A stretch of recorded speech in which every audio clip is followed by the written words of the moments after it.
महामहिम राष्ट्रपति भारत गण आज राष्ट्रपति भवन नई दिल्ली द्वारा जिलाधिकारी जनपद गोंडा राज्य उत्तर प्रदेश विषय भारतीय संविधान में अनुसूचित जाति अनुसूचित जनजाति को प्रदत्त अनुच्छेद 341, 342, अनुच्छेद 14, अनुच्छेद 15, अनुच्छेद 16 जो मूल अधिकार हैं के संवैधानिक प्रावधानों को पूर्ण सुरक्षित करके संविधान की नवी अनुसूची में शामिल कर संरक्षित कराने के संबंध में महामहिम उपरोक्त विषयांतर्गत लेख है कि माननीय सुप्रीम कोर्ट के द्वारा 1 अगस्त 2024 को सिविल अपील संख्या 2317/2011 देवेंद्र सिंह बनाम पंजाब राज्य व अन्य के वाद में निर्णय से पूर्णतः जो है SC/ST ग्रुप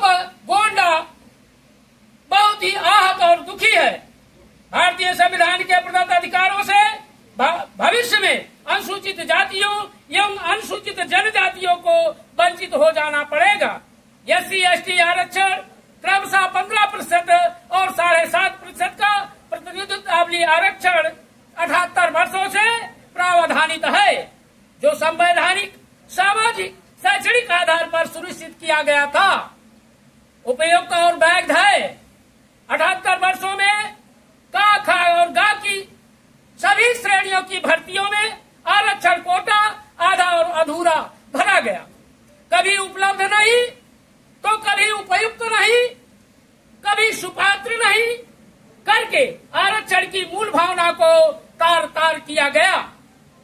केंद्रीय एवं राज्य सरकारें पदों को पूर्ण कराने में अक्षम रही हैं। कला कौशल ज्ञान विज्ञान के क्षेत्र में समुचित प्रतिनिधित्व का अभाव रहा है। ऐसे में अनुसूचित जातियों एवं अनुसूचित जनजातियों के आरक्षण कोटा का संरक्षण बहुत जरूरी है सर।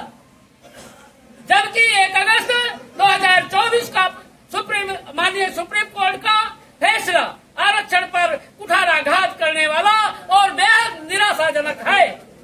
निराशाजनक है कि नहीं? हम सब मांग करते हैं अनुच्छेद 341, 342 प्रावधानों को नवी अनुसूची में जोड़ा जाए। सही है कि नहीं?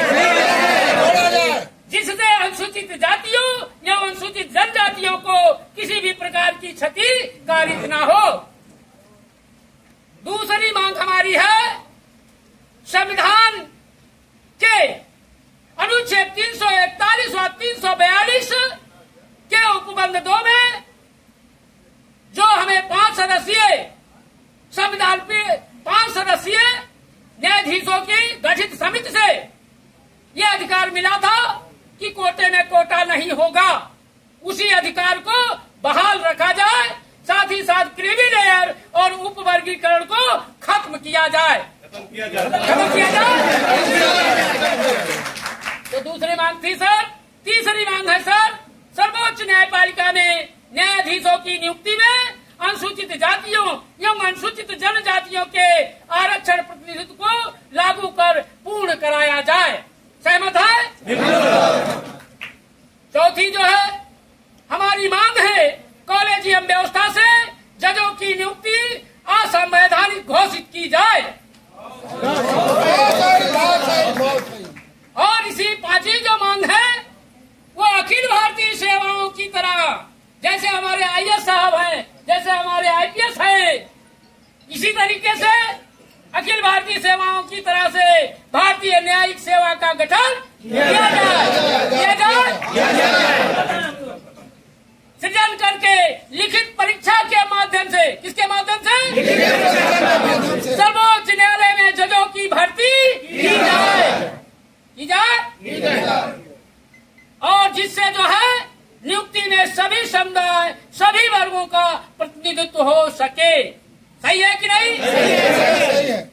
अगली मांग हमारी है, छठी मांग है अनुच्छेद 341, 42 के संबंध में संविधान संशोधन विधेयक पारित करके दोनों सदनों में, उच्च सदन और निम्न सदन, राज्यसभा और लोकसभा दोनों में संसद सत्र स्पेशल आहूत करके, विशेष आहूत करके किया जाए और क्रीमी लेयर और वर्गीकरण को अनुसूचित जाति जनजाति कोटे में लागू न किया जाए, लागू न किया जाए।